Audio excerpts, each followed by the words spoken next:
नमस्कार, knocking-news.com में आपका स्वागत है। मैं हूं गिरिजेश वशिष्ठ। कई बार चीज़ें बहुत निराश कर देती हैं, बहुत दुखी कर देती हैं। जो पूरा वातावरण है उसमें बड़ा कष्ट होता है, बड़ी तकलीफ़ होती है और आपको समझ में नहीं आता है कि कहाँ रोशनी की किरण है, क्योंकि हम सब जिस वैल्यू सिस्टम से आते हैं, जिस सोच के लोग हैं, जो हमारे जीवन के मूल्य हैं,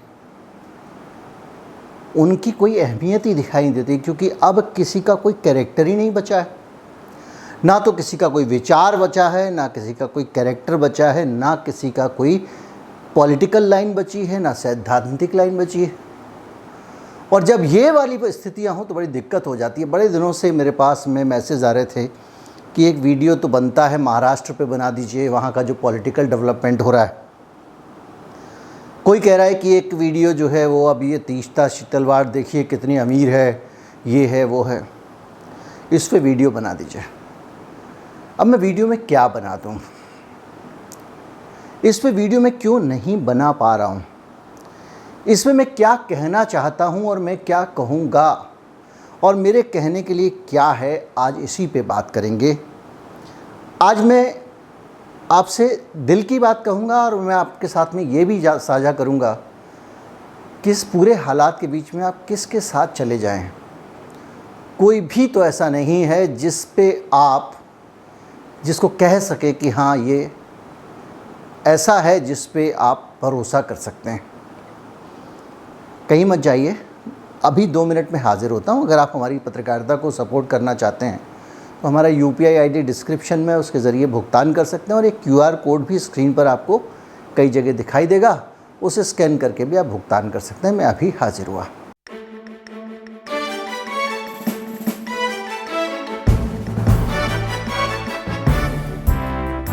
हम उस देश के वासी हैं जिस देश में अगर बच्चा किसी का 1 रुपया उठा लाता है तो माँ कान पकड़ के कहती है कि चलो और वापस करके आओ। ये सब हमने देखा है, हमारे घरों में होता है, हम आज भी करते हैं।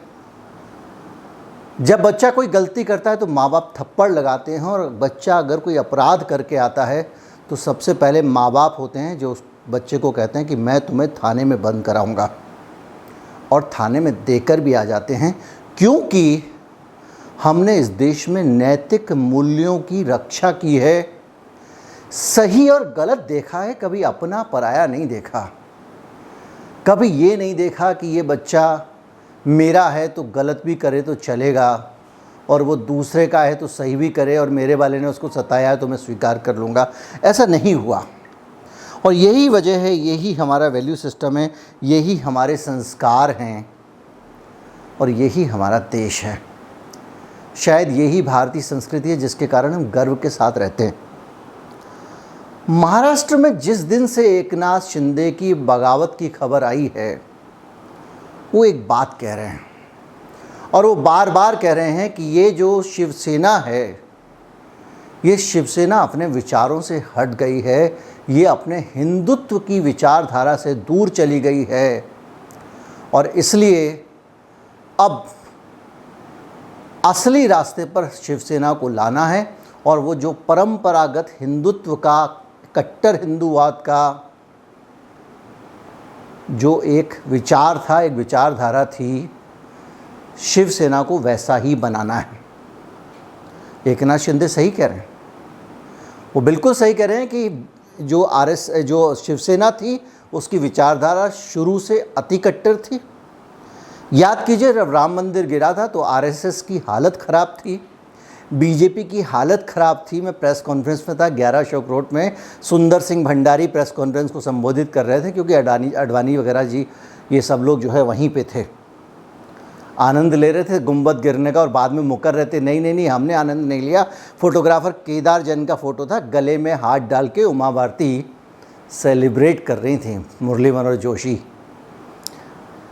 और उसके बाद में यहाँ पे जब BJP की प्रेस कॉन्फ्रेंस हो रही थी तो सुंदर सिंह भंडारी ने जो बयान दिया था वो ये दिया था कि ये अनएक्सपेक्टेड था और अनफॉर्चुनेट था, दुर्भाग्यपूर्ण था और अपेक्षित नहीं था ये जो कुछ हुआ है। जो बाबरी ढांचा गिरा था, सांप सूंघ गया था और बीजेपी आरएसएस के मुंह से ये नहीं निकल रहा था कि जो मस्जिद गिर गई है वो अच्छा हुआ है, ये कहने में इनको, जबकि ये ऐसा मानते थे, महीनों लग गए थे। तो बाल ठाकरे वो व्यक्ति था जिसने कहा हाँ हमने गिराई है बाबरी मस्जिद और हमारे शिव सैनिक वहाँ गए थे, उन्होंने गिराया है। ये कट्टरवाद शिवसेना की पहचान थी और इसलिए एकनाथ शिंदे कह रहे हैं तो सही कह रहे हैं। और जिस दिन महाराष्ट्र में कांग्रेस के साथ में और शरद पवार के साथ मिला के शिवसेना ने सरकार बनाई थी, उस दिन ये विचार मेरे मन में बार बार आया था कि ये बेमेल की शादी है। कहाँ एक तरफ केर और दूसरी तरफ बेर। केर मतलब केले का पत्ता, बेर मतलब बेर का पेड़। अगर इन दोनों को साथ लगा देंगे तो रहीम ने लिखा है कि कह रहीम कैसे निभे केर बेर को संग। तो अगर बेर का पेड़ और केले का एक साथ लगा देंगे तो बे डोलत रस आपने इनके फाटत अंग। बेर तो बड़े आराम से झूम झूम के जब हवा चलेगी तो घूमेगा, लेकिन इसके अंग फट जाएंगे, केले का पत्ता फट जाएगा उसके कांटों से।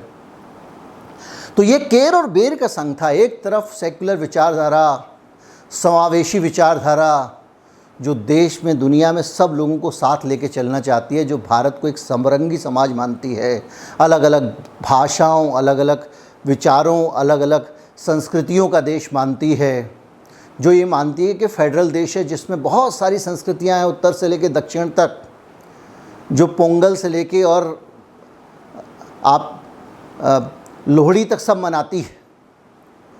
उस देश के अंदर एक रंगी विचारधारा वाली शिवसेना और कांग्रेस, ये दोनों कैसे मिल सकते हैं? एक तरफ केर दूसरी तरफ बेर, और ये मिल गए थे और इन्होंने मिल के एक अनैतिक नापाक गठबंधन की सरकार बनाई थी। और उस गठबंधन का धर्म निभाने के लिए ये एक अच्छा पार्ट है कि जो कट्टरवादी दल थे उन्होंने समझौता जरूर किया, कांग्रेस अपनी विचारधारा से नहीं हटी, ये अप्रिशिएबल है। शरद पवार के लिए भी ये तारीफ़ की बात है कि उन लोगों ने अपनी विचारधारा का जो सेकुलर स्टैंड था उसको रखा और शिवसेना ने उसको निभाया और वो अपनी कट्टर लाइन से हटे। अब एकनाथ शिंदे जब ये सारी बात कह रहे हैं तो एकनाथ शिंदे को ये कहने का नैतिक अधिकार है। एकनाथ शिंदे लंबे समय से उसी सेटअप में, उसी सेकुलर नारे के साथ, उसी कांग्रेस और शरद पवार के साथ में निरंतर मलाई चाटे पड़े थे, सभी प्रकार की सुविधाएं ले रहे थे और तलबे चाट चाट के साफ किया करते थे उद्धव ठाकरे के। तब आपने ये क्यों नहीं कहा कि नहीं भाई हम तो कट्टरवादी हैं और हम आपसे अलग हो जाएंगे, हमें ऐसा पद नहीं लेना है। तो आप सत्ता की मलाई खाते रहे। तो कैरेक्टर कोई है ही नहीं क्या? किसी का कोई चरित्र कहीं बचेगा अगर इस देश में हम विचारधारा के लिए दिन रात लड़ते हैं, लोग एक दूसरे का सिर फोड़ते हैं ट्विटर पे, फेसबुक पे, इसलिए फोड़ते हैं। और आप देखिए कि किस तरह से कैरेक्टर इन पॉलिटिशियंस के बदलते हैं। जो सुपर कट्टरपंथी है वो अपना नेचुरल अलाई जो होना था, जो कट्टरपंथियों को मिल जाना था, जो कट्टरपंथी मिलके रहते थे, बीजेपी और शिवसेना, ये दोनों साथ साथ नहीं जा रहे हैं। कुत्ते की शादी बिल्ली से हो रही है। और ये सत्ता में आते हैं और बाकायदा कांग्रेस अपने समर्थन से कट्टरपंथी पार्टी के मुख्यमंत्री को गद्दी पे बिठाती है। अब इस नैतिक चरित्र के बीच में, चाहे वो एकनाथ शिंदे का हो, चाहे बीजेपी का नैतिक चरित्र हो, और वो चाहे उद्धव ठाकरे का हो या कांग्रेस का हो या एनसीपी का हो, इसके बीच में आप किसकी तरफ से बोलना चाहेंगे? आप किस पार्टी को सपोर्ट करना चाहेंगे? आप किस पार्टी का समर्थन कर सकते हैं? आप अगर ज़रा भी सिद्धांतों को समझते हैं, राजनीतिक विचारधाराओं को समझते हैं, तो आप कहेंगे भैया ये सब एक जैसे हैं, इनमें से किसी को भी नंबर नहीं दिए जा सकते, ये सब 0 नंबर के हकदार हैं। क्यों? क्योंकि हिंदुस्तान की राजनीति में शिवसेना अगर हिंदुओं के कट्टरपंथ के वोट मांग कर आई थी तो वो उदार कैसे हो सकती है? मैंने आपको वोट दिया कि आप कट्टरपंथी हो, कट्टरवाद फैलाओ, उदार कैसे हो गए? और मैंने आपको वोट दिया कि इस देश का मैं सेकुलर स्ट्रक्चर रखना चाहता हूं, तो आपने उस कट्टर शिवसेना को ताकत कैसे दे दी? कांग्रेस पार्टी ने किस तरह से ये समझौता किया और क्यों किया?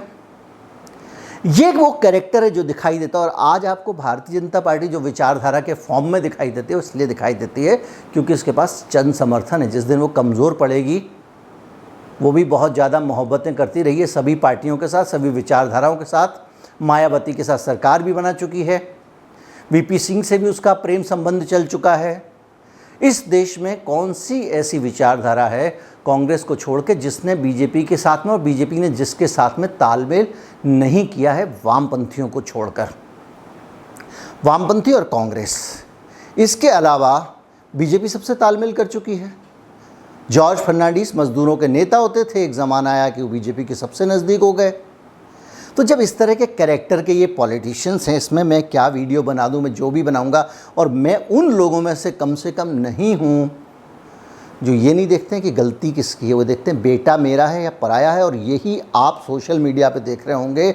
मोदी जी जो करें, अगर मैं मोदी जी का समर्थक हूँ तो वही मेरे लिए सही है, और मैं विरोधी हूँ तो मैं विरोध करूँगा। हम गलत और सही देखना भूल गए हैं क्योंकि हमारा विवेक मर गया है। हम इमरजेंसी की बात करते हैं, लेकिन आज तीस्ता शीतल वार्ड को अगर उठा लिया जाता है, तीस्ता शीतल वार्ड के मामले में एक चीज़ समझने की है। हम लोग भारत के नागरिक हैं और इस देश में जब जब सत्ता की ताकत लोगों के ऊपर जुल्म करेगी या लोगों को न्याय से वंचित करेगी, कुछ लोगों को जनता की तरफ से उठ खड़े होना पड़ेगा। और वो समय समय पे उठ खड़े होते रहे हैं। और दुर्भाग्य से हम लोगों ने ऐसे आंदोलनकारियों को हमेशा सरकार के साथ तोला है और सरकार के प्रचार तंत्र का शिकार होकर उनके पीछे पड़ जाते हैं। तीस्ता शीतल वार्ड का एक आजकल ट्विटर पे बहुत ज़बरदस्त वायरल हो रहा है बंगले का फ़ोटो है। अमिताभ बच्चन के बंगले, निरंत या ऐसे कुछ नाम है उसका। अमिताभ बच्चन के बंगले से 3 गुना बंगला है। उसकी 3 एकड़ का तो उसका जंगल है, बाग जो उसके अंदर पड़ा हुआ है। इतने बड़े बंगले की मालकिन कैसे बन गई? और तीस्ता शीतल वार्ड के पास इतना पैसा, अमिताभ बच्चन से ज़्यादा पैसा चले जा रहा है। और जो लोग इसको पोस्ट करने वाले हैं, क्या उन लोगों को कतई ये नहीं लगता कि जो कुछ भी वो कर रहे हैं वो एक ऐसी महिला के खिलाफ कर रहे हैं जो लगातार एक औरत के सामने उसकी हाउसिंग सोसाइटी का गेट तोड़कर उसके पति को जिंदा जलाने के मामले में उस औरत को न्याय दिलाने के लिए काम कर रही थी?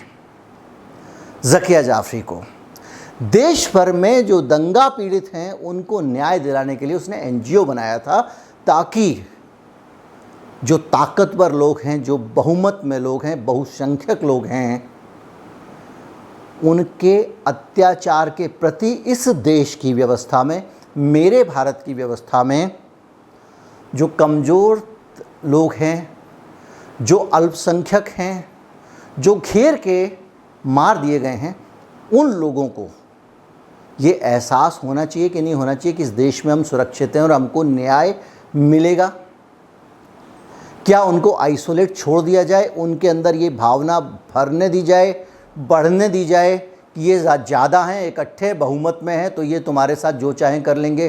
क्या इस भावना के साथ में हम एक ऐसी माइनॉरिटी पैदा नहीं करेंगे जिसका विश्वास इस देश की व्यवस्था और संविधान पे नहीं होगा? और अगर ऐसी माइनॉरिटी हम पैदा करते हैं तो वो माइनॉरिटी क्या देश के प्रति वफादार होगी?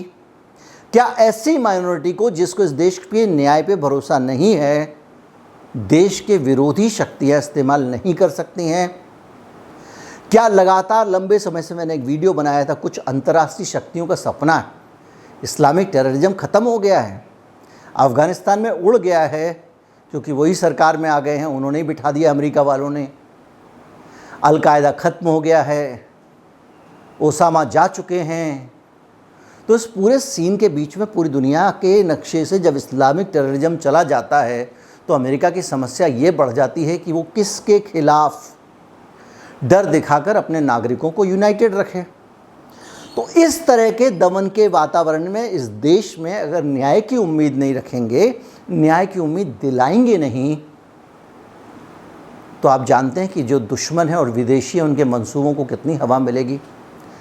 तीस्ता सीतलवाड़ इस देश के अल्पसंख्यकों को और दूसरे लोगों को इस देश की व्यवस्था पे भरोसा दिलाने का काम करती थी। वो इस देश के लोगों को ये बताती थी कि कितनी भी बड़ी ताकत क्यों ना हो, अगर आपके साथ गलत हुआ है तो न्याय होगा।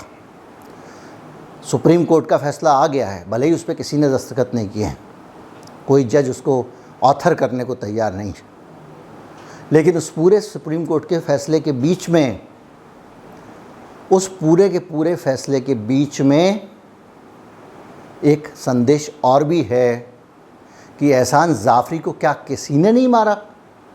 क्या एहसान जाफरी अपने आप मर गया? क्या उसकी मौत का कोई दोषी नहीं था? क्या ज़किया जाफरी को कभी न्याय नहीं मिलेगा? क्या ये विचार मन में रख के बैठ जाना चाहिए लोगों को कि अब तो हमारा कोई रखवाला नहीं है? और अगर इस विचार को तोड़ने के लिए तीस्ता सीतलवाड़ आगे आती है तो क्या उसको बढ़ावा नहीं मिलना चाहिए? उसको पद्मश्री दिया गया था इन्हीं कारणों के लिए। अब जब वो गिरफ्तार होती है तो आप कहते हो उसका इतना बड़ा बंगला है, ये बंगला है, वो बंगला है। अरे मेरिट पे बात करो, तीस्ता सीतलवाड़ ने क्या गलत किया इस पे बात करो। आप उसको व्यक्तिगत रूप से बदनाम क्यों करना चाहते हो? उसका बंगला नहीं है, इस देश के पहले अटॉर्नी जनरल का बंगला है।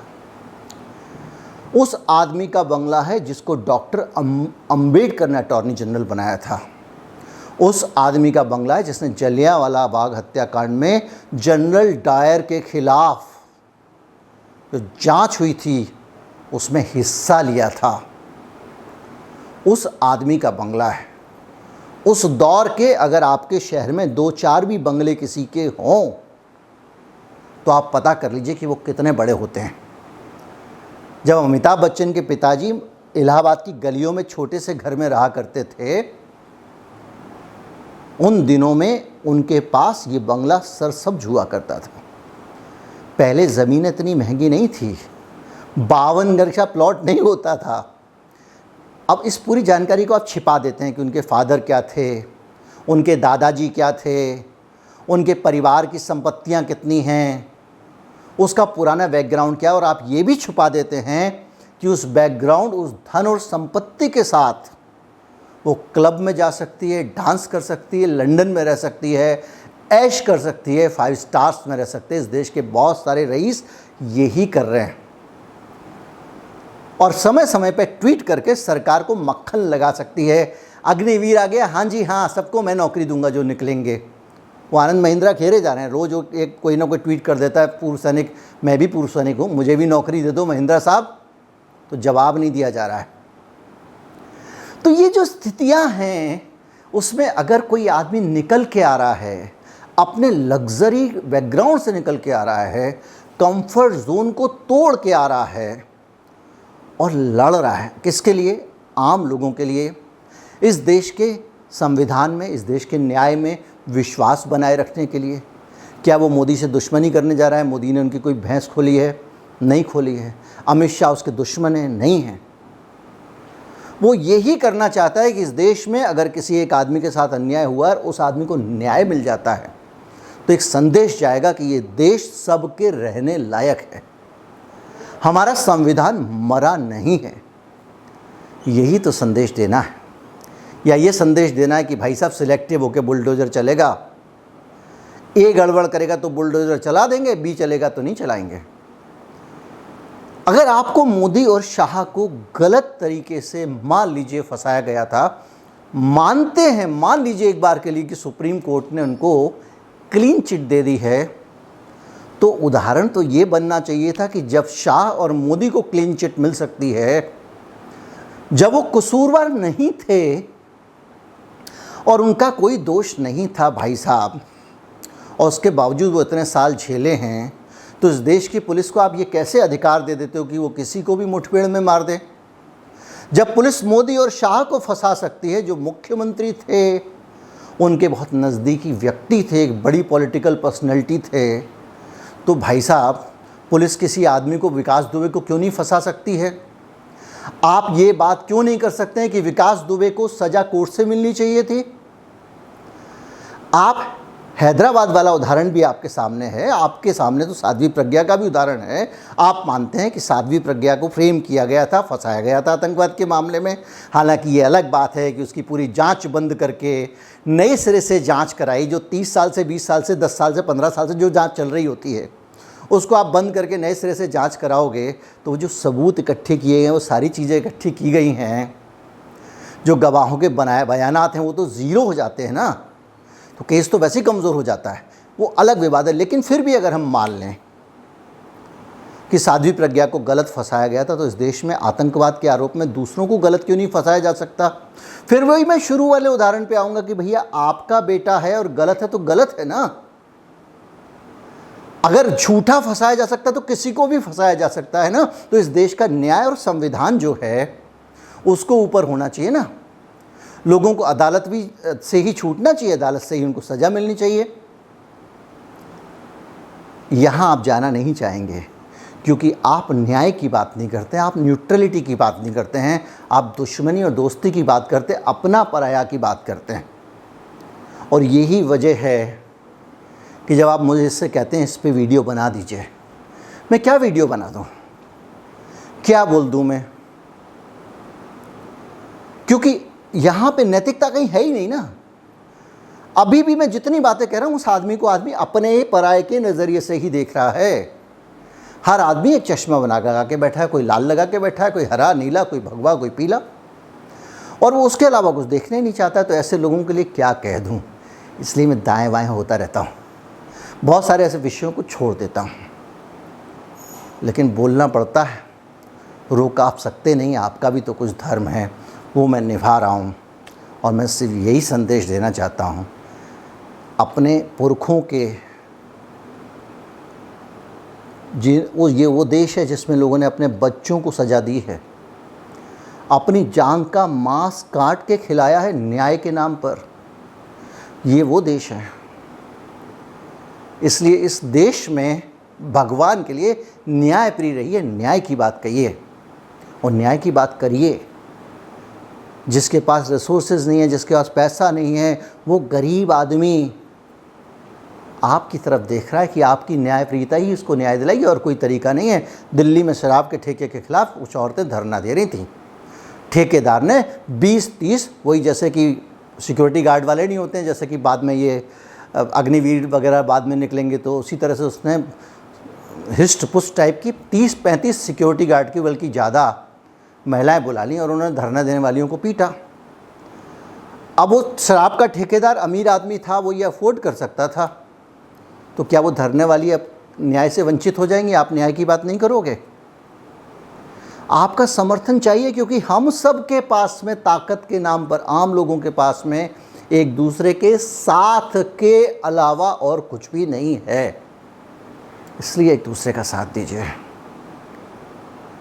और इस लड़ाई में कभी भी सत्ता और नागरिक के बीच में आप बैलेंस नहीं कर सकते हैं, जुल्म और न्याय के बीच में बैलेंस नहीं कर सकते हैं, गलत और सही के बीच में भी आप बैलेंस नहीं कर सकते हैं। आपको सही के साथ खड़ा ही होना पड़ेगा। उम्मीद करता हूँ वीडियो आपको अच्छा लगा होगा। अच्छा लगा हो तो ज़्यादा से ज़्यादा लोगों तक पहुँचाएँ, चैनल को सब्सक्राइब कर लें। नमस्कार, जय हिंद।